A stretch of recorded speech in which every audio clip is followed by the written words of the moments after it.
Jamaah Jumat rahimakumullah. Segala puji milik Allah yang telah menciptakan kita dengan sebaik-baik ciptaan dan memberi kepada kita akal untuk membedakan antara hak yang hak dan yang batil. Selawat dan salam senantiasa tercurah pada junjungan kita Nabi Muhammad SAW yang telah membawa kita dari zaman jahiliyah menuju zaman yang terang benderang dan disinari cahaya Islam.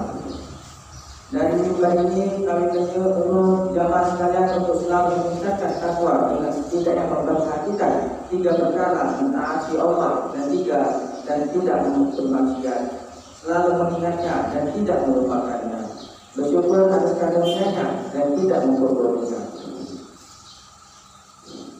Jamaah Jumat rahimakumullah. Anak adalah buah hati bagi seorang tuanya. Waktu bahtera rumah tangga pertama kali diarungi, maka pikiran pertama yang terlintas dalam benak suami istri adalah berapa jumlah anaknya kelak akan mereka memiliki, serta ke arah mana anak tersebut akan dibawa. Menurut sunnah, melahirkan anak yang banyak justru yang terbaik. Rasulullah SAW bersabda, "Tazawwaju wa wa'wadhu fa inni mukasirun bikum." Nikahilah wanita yang penuh dengan kasih sayang, dan karena sesungguhnya aku bangga pada kalian dari kiamat karena jumlah kalian yang banyak. Umumnya orang tua menginginkan agar kelak anak-anaknya dapat menjadi anak yang soleh, agar setelah dewasa mereka dapat membalas jasa kedua orang tuanya. Namun obsesi orang tua karena tidak sejalan dengan usaha yang dilakukannya. Padahal usaha merupakan salah satu faktor yang sangat menentukan bagi terbentuknya watak dan karakter anak. Obsesi tanpa usaha adalah lamunan semu yang tak mungkin dapat menjadi kenyataan. Ada sebuah syair Arab mengatakan, "Tanjul najata wa lam tasluk masalikah, inna safinata la tajri ala yasin." Kalian mengharap sebuah keberhasilan, tetapi kalian tidak mau menempuhnya. Sesungguhnya kapal itu tidak akan berjalan di daratan. Yang lebih parah lagi adalah sebagian orang tua menginginkan agar kelak anaknya dapat menjadi bintang film atau artis, bintang iklan, foto model, dan lain-lain. Mereka beranggapan dengan itu semua kelak anak-anak mereka dapat hidup makmur seperti kaum selebritis yang terkenal itu. Padahal di balik semua itu mereka sedikit informasi tentang kehidupan sebenarnya dari kaum selebritis yang mereka berdua itu. Hancurnya rumah tangga mereka hidup dalam menginjak kenangan dan berbagai masalah sosial yang mereka hadapi. Ini terjadi akibat orang tua yang sering mengkonsumsi berbagai macam acara-acara hiburan di berbagai media cetak dan elektronik, karena itu opininya terbangun atas apa yang mereka lihat selama ini. Jamaah Jumat rahimakumullah, kehidupan sebagai besar selebritis yang banyak dipuja orang itu tidak lagi seperti kehidupan binatang yang tak tahu bagaimana hidupnya.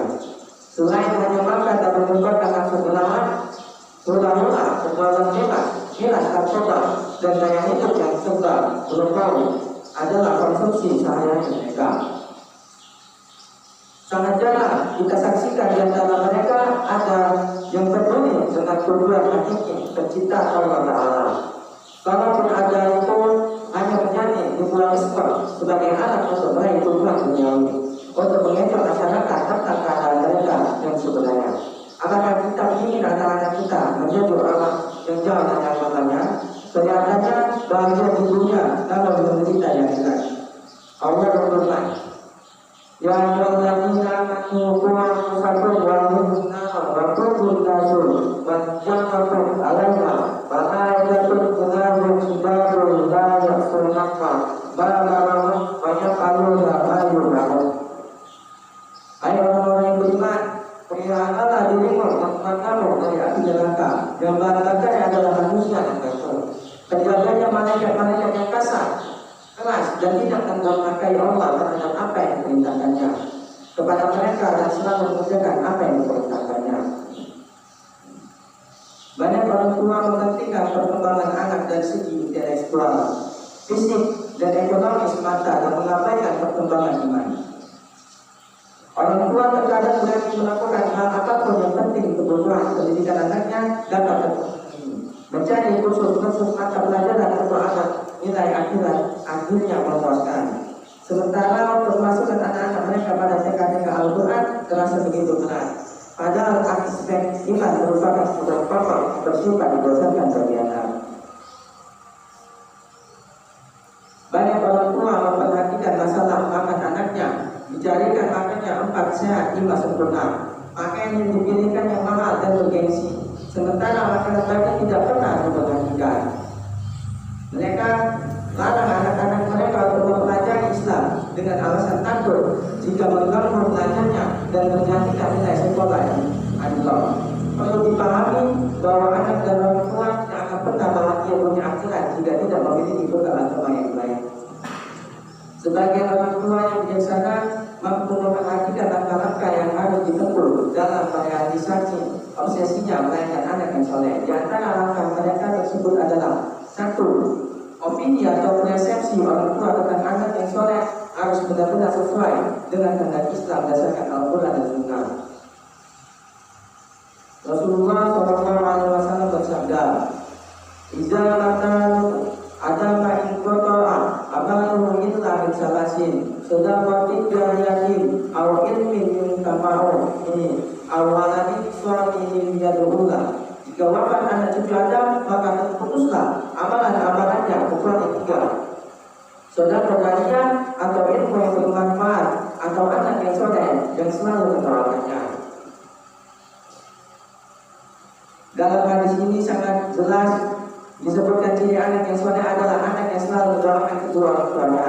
Sementara kita semua mengetahui bahwa anak yang senang mendoakan orang tuanya adalah anak yang sejak kecil telah terbiasa terdidik dalam melaksanakan kebaikan-kebaikan, melaksanakan perintah-perintah Allah dan menjauhi larangan-larangannya.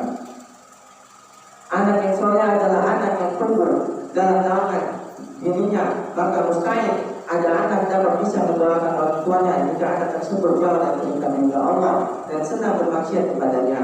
Anak yang senang bermaksiat kepada Allah jelas akan jauh dari perintah Allah dan memungkinkan besar senang pula bermaksiat kepada Allah dan durhaka pada kedua orang tua. Jadi jelas bagi kita penggambaran anak yang soleh yaitu anak yang taat kepada Allah, menjauhi larangan-larangannya, selalu mendoakan orang tuanya, yang selalu melaksanakan kebaikan-kebaikannya. 2. Menciptakan lingkungan kondusif ke anak terciptanya anak yang soleh. Lingkungan merupakan tempat di mana manusia melaksanakan aktivitasnya. Ia bisa membentuk karakter seseorang untuk menjadi baik ataupun sebaliknya. Salah satu faktor dari lingkungan adalah teman-teman. Rasulullah SAW bersabda dalam hadisnya, "An Abi Hurairah an Nabi qala Baru wala ini, panjanggur ahadukum man yuhani." Dari Abu Hurairah, Nabi Muhammad SAW bersabda, "Seseorang itu atas agama saudaranya, maka lihatlah salah seorang yang tanahnya siapa yang ditemani."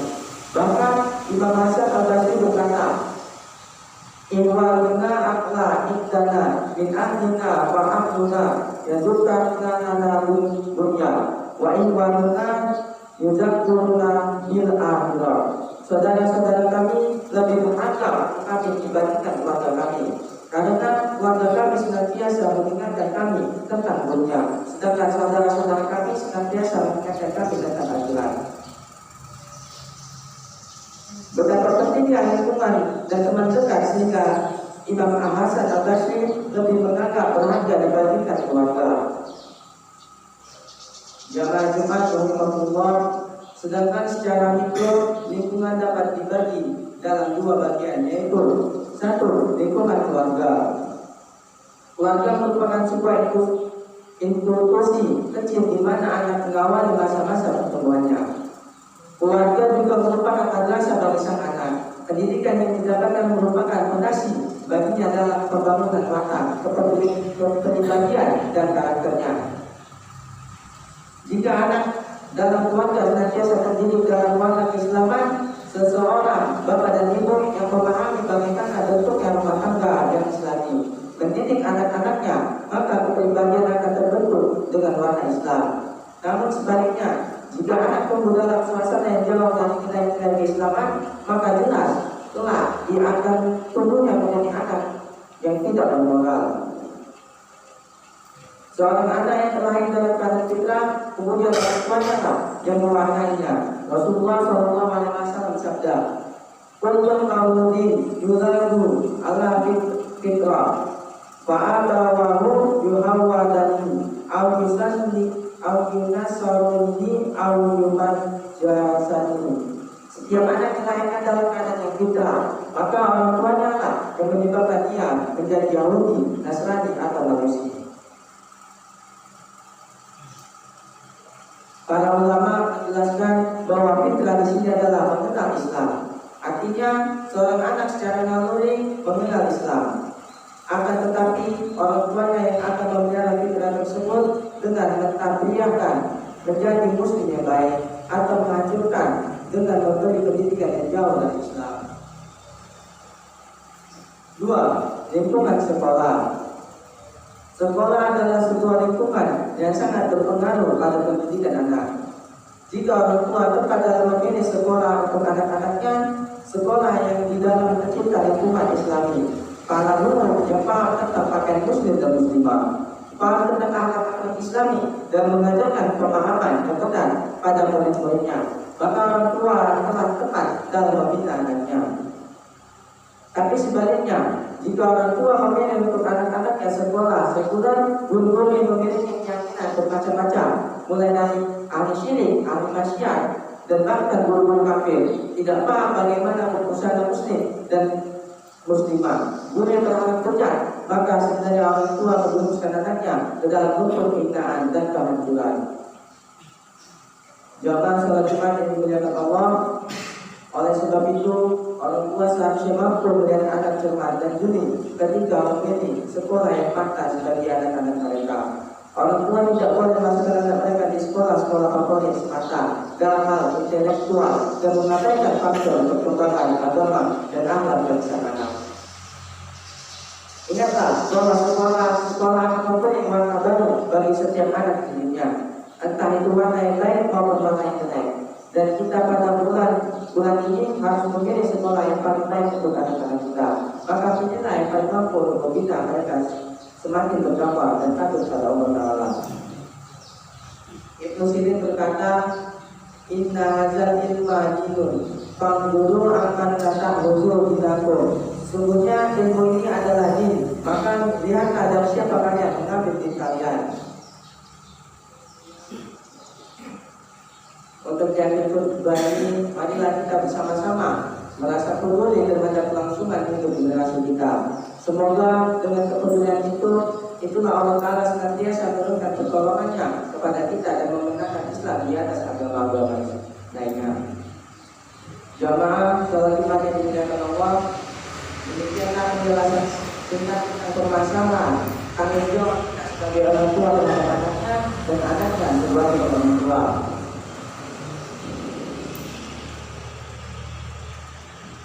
Semoga dengan cara mendidik anak-anak kita yang sesuai dengan ajaran Islam dapat menjadikan mereka hiasan hati dan penyejuk mata di dunia, juga menjadi tambahan bekal yang meringankan tanggung jawab kita di hadapan Allah.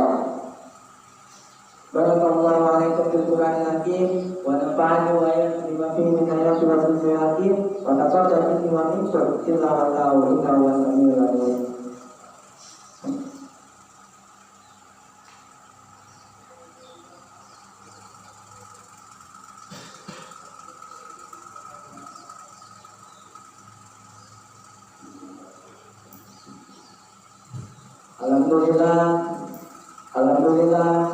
Alhamdulillahilladzi hadana li hadza wa ma kunna linahtadiya laula an hadana Allah. Allahumma shalli ala sayyidina Muhammad wa ala ali sayyidina Muhammad kama shallaita ala sayyidina Ibrahim wa ala ali Ibrahim wa barik ala sayyidina Muhammad wa ala ali sayyidina Muhammad kama barakta ala sayyidina Ibrahim wa ala ali Ibrahim fil alamin innaka Hamidum Majid. Wallahi ta'ala bil Qur'anil karim. A'udzu billahi minasyaitonir rajim. Bismillahirrahmanirrahim. Inna Allah wa malaikatahu yusholluna 'alan nabi ya ayyuhallazina amanu shallu 'alaihi wa sallimu taslima. Allahumma inna muslimina wa muslimat wa mu'minina wa mu'minat al-ajaib wa al-akbar bi-rahmatika ya arhamar rahimin. Allahumma arinal haqqa haqqan warzuqna ittiba'ah wa arinal batila batilan warzuqna ijtinaba. Rabbana atina fid dunya hasanah wa fil akhirati hasanah wa qina adzabannar wa taqabbal minna. Ibadallah, innallaha ya'muru bil 'adli wal ihsan wa ita'i dzil qurba wa yanha 'anil fahsya'i wal munkari wal baghi. Ya'idzukum la'allakum tadhakkarun. Fadhkurullaha al-'azim yazkurkum washkurullaha 'ala ni'amihi yazidukum wa la yazidullahi